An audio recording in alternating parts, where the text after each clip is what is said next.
প্রিয় ভাই বোনেরা, একটি দল আছে, সেই দল বিএনপি সম্পর্কে মিথ্যে কথা বলে যাচ্ছে কয়েকদিন ধরে।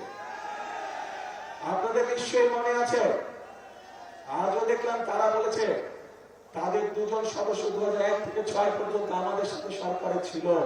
মনে আছে আপনাদের? এখন তারা বলছে যে বিএনপির সময় বলে পরিস্থিতি অন্যরকম ছিল, তাদের মানুষগুলো ভালো আর আমাদের মানুষগুলো খারাপ। আমার প্রশ্ন হলো ভালো মানুষের সাথেই তো ভালো মানুষ থাকে নাকি? তাদের মানুষ যদি ভালোই হয়ে থাকে, তাহলে বিএনপি যদি খারাপ হয়ে থাকে, তাহলে তারা ছিল কেন আমাদের সাথে পুরো 5 বছর? আমাদের সাথে প্রথম থেকে শেষ দিন পর্যন্ত তারা ছিল, এবং তাদের থাকাটাই প্রমাণ করে খালেদা জিয়া যে দুর্নীতিতে সফলভাবে নিয়ন্ত্রণ করতে সক্ষম হয়েছে। তাদের প্রথম দিন থেকে শেষ দিন পর্যন্ত থাকাটাই প্রমাণ করে যে একমাত্র বিএনপির পক্ষে সম্ভব এই দুর্নীতিতে নিয়ন্ত্রণ করা।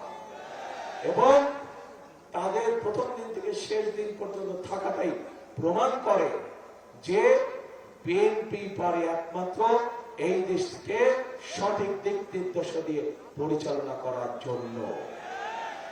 প্রিয় ভাই বোনেরা, হয় এই দলটির মাথা খারাপ হয়ে গেছে, অথবা নিজের নেতৃত্ব সম্পর্কে নিজেই আবল তাবল কথা বলছে, ভুল কথা বলছে।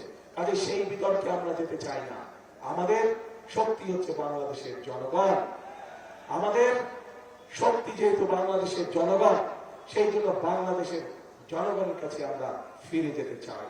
আমাদের শক্তি যেহেতু বাংলাদেশের জনগণ, সেই জন্য বাংলাদেশের জনগণের কাছে আমরা ভালো মন্দ যা কিছু আছে সবকিছু রায় আমরা বাংলাদেশের মানুষের কাছে রেখে দিতে চাই।